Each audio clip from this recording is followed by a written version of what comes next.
G'day guys, Rukshan here. Thanks for joining me for yet another video in this vlog series.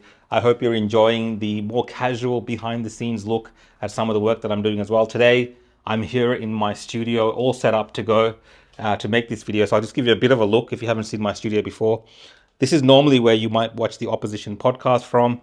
This is my main desk where I talk to the camera. It's all set up with the lighting and the cameras there in front of me. Got this little cool Rodecaster Pro for recording the audio. This is my main work desk as well, where I do a lot of my editing work. So this is where I sit, and then on the TV, obviously I'm playing YouTube and watching the news, but you can see lots of monitors and screens here. I love my technology, so more often than not, I am always getting different gadgets.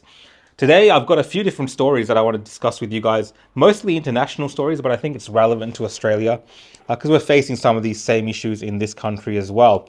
And the first story I want to speak to you guys about really has to do with the state of the media in terms of how the media is actually treated by the state, by the police, and how the government wants to control media, particularly independent media.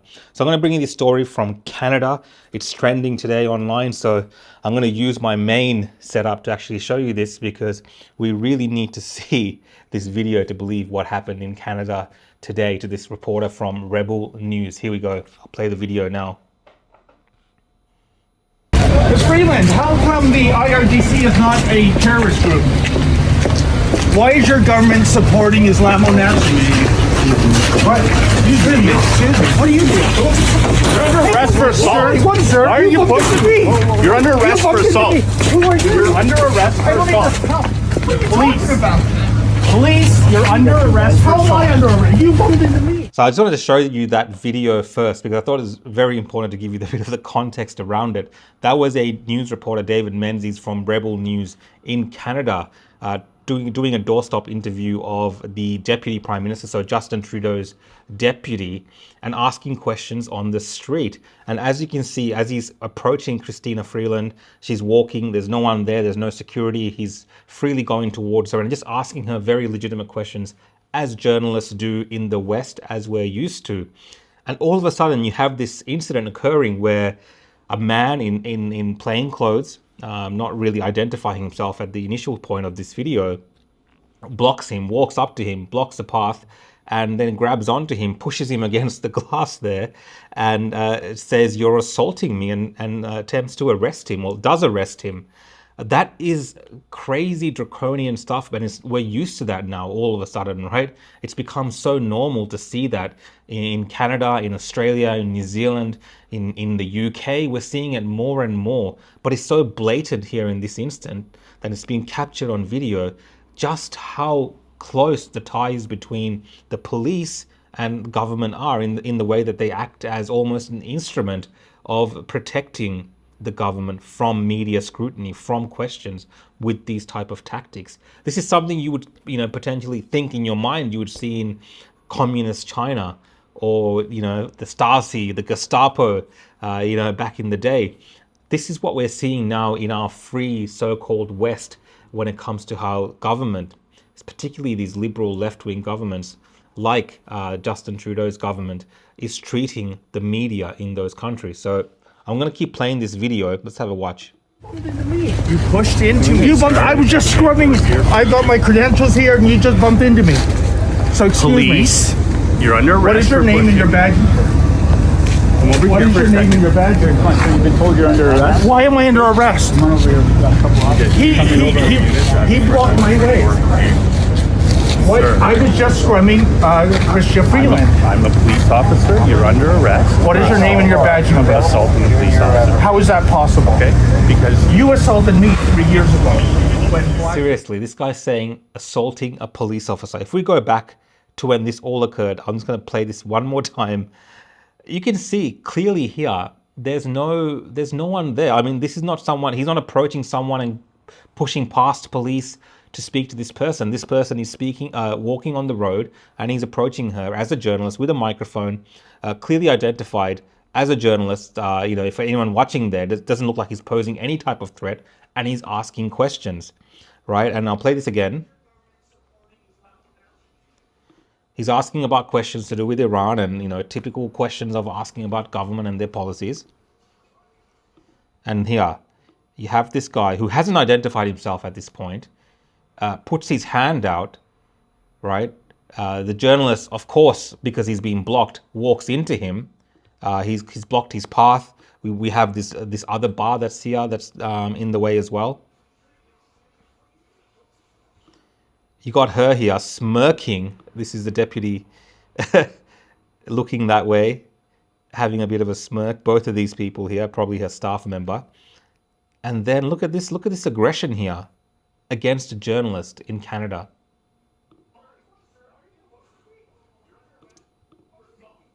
You're under arrest for assault.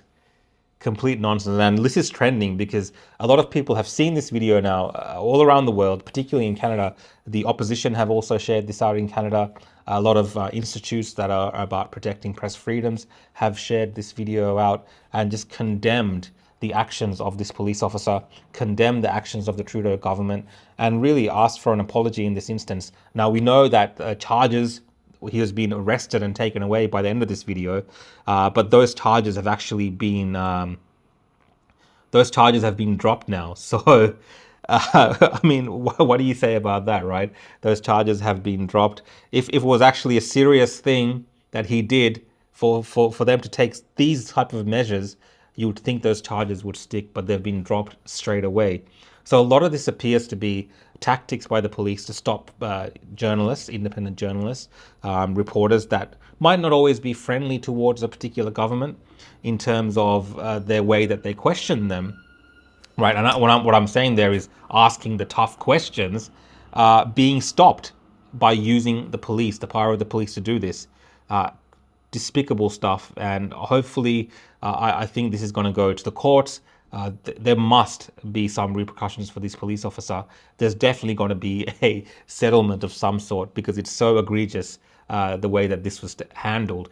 And I know a lot of people watching this might be going, oh, this is a very simple thing, but actually these are the foundational cornerstones of press freedoms in the West, and you're seeing them being abused in countries like Canada.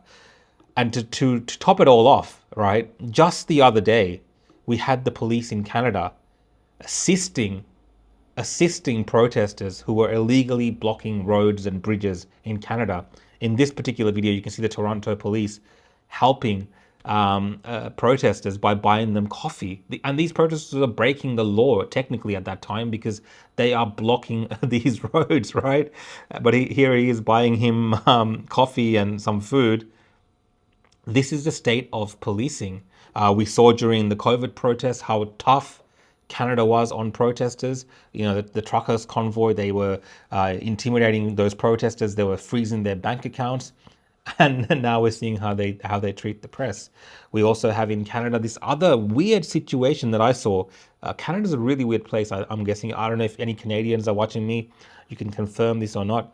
We think Australia is bad. We think New Zealand's bad. I think Canada is up there as well. We're all competing for that spot. This particular story out of Canada where police are warning people who are being robbed. You know, when you get a gift or something, or when you order something, you leave it on your doorstep or your porch, and you have these porch pirates that come and steal things. But the Quebec police have actually warned residents. I'll just read this. This is pretty funny. Provincial police are urging Quebecers not to post the clips online because they say there could be a case for defamation. You cannot post the images yourself because you have to remember, in Canada, we have a presumption of innocence, and posting that picture could be a violation of private life. Now, you might be wondering, what am I talking about? I'm talking about the CCTV footage that you might get from your Ring doorbell or from your camera that you've installed, your security camera, of people actually committing a crime on your property. The these police in Quebec are telling people in that community, don't put those videos online because it might be a violation of people's privacy, right? If someone's come to your door, robbed you, and you've got them on film, right? The thing that police are worried about is the protection of the privacy of the thief that's come to your door to steal the package. Crazy. But this is the way that society is going. Let me know what you guys think of this story. Let me know if it's an overreaction to the treatment of this journalist. I definitely do not think so. I think this is the trend, and it's a trend that must be fought back against. And I believe in this instance, Rebel News will be fighting this all the way. Now, the next story that I want to cover is around these massive protests which are happening in Germany. Farmers' protests from the agricultural sector, bringing hundreds of vehicles into the city, particularly in Berlin, and bringing it to a standstill, just show their displeasure with the government. Now, you won't see much of this covered in the news here. Even in Europe, the coverage is very specific, and they're trying to give it a bit of a twist by saying that these people are involved with the far right because these protests are being infiltrated by the far right, right? That's the boogeyman, the far right, and that's how they try to discredit these protests. But we're seeing this everywhere, right? We've seen this in other countries in Europe. I've seen a farmers' protest here in Victoria last year where tractors came through the city, because a lot of the time these government policies and legislation, regardless of the country, somehow manages to impact one of the most important sectors for our community, the people that literally put food on our table, right? So vital to our economies and just in general our lives because of the produce that they do supply to the community. But they're being impacted, and now they're on the streets protesting. Yes, the official narrative here in Germany is around the fact that this is to do with subsidies on diesel and vehicle taxes, and the government's given concessions, but they're still protesting. So all these narratives are there, but they are trying to discredit it, because I think when you listen to the content of interviews that these farmers are giving, particularly the ones that are being shared on social media, it's clear there's a lot more to it than that. There's a lot of displeasure in general in the way that the industry is being treated. And I think that's it's justified, because we can feel that, right? We can see it. We can feel the disdain that a lot of government policy shows towards this industry. And so good on them for standing up, getting out there and just, putting themselves out there with these vehicles, because it does make an impact. It does show that they're committed to standing up to the government, and it does make change. A lot of people say that in other countries in Europe, these farmers' protests have had a massive impact because the community, they see the tractors and they know. I think that's why they're trying to say that these tractors are far right? That's why they're trying to say that these tractors are linked to neo-Nazis. And these are the articles that are coming out to discredit these farmers. But yeah, don't fall for that crap. I think there's a lot more going on. And the last story that I wanted to talk about was the bit of COVID hysteria. I mean, it wouldn't be the modern world that we live in today without some new variant being a part of the news. Now we're hearing that in Victoria and New South Wales, it's the highest levels of COVID in a year, as those infected with the virus are reminded to stay at home. That's right. It's just after the holiday season, right? Everyone's been gathering, meeting each other for Christmas, for New Year's. People have crisscrossed the country. So yeah, sure, more people are sick at the moment. And it's always going to be like this during the holiday season when people get together. I think that's what this uptick is about. Yes, this is a continuing issue that as a society we have to deal with, but I think the hysteria is not really necessary, right?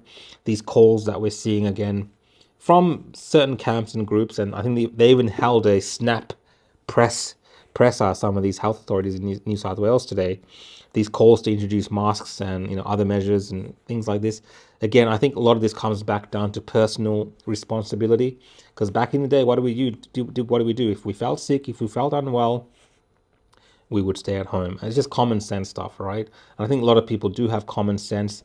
Obviously, the holidays don't help when people are feeling ill and sick, and that adds to it. But that's about it. What do you guys think? Do you think these calls to increase some of the measures around this and to introduce some safeguards are warranted, or do you think it's mass hysteria? Unfortunately for the health authorities, when I read especially the online commentary around this, you can't read any post without seeing, majority of the comments, about 90%, mocking any sort of attempt to reintroduce anything. So I think they pushed people too far to the edge last time, and no one is taking any of this seriously. Anyway, guys, thank you for joining me for yet another vlog. I hope you've enjoyed my coverage today. As always, please, subscribe, like, share. If you're watching on YouTube and Facebook, which is where I'm sharing this mostly, you can also find me on X, formerly known as Twitter. You can also find me on Instagram. I post stuff there as well. But yeah, thank you again for watching. I did get a lot of comments and a lot of really interesting comments actually in relation to the Nazi salute being banned here federally yesterday in Australia. So I will bring up some of those in a future video and discuss some of the comments people have made. A lot of people are very much against it based on principles around free speech. And I totally understand what people are saying when it comes to that. So I'll definitely try to talk about that in a future video as well. Anyway, guys, enjoy the rest of your evening. See you next time.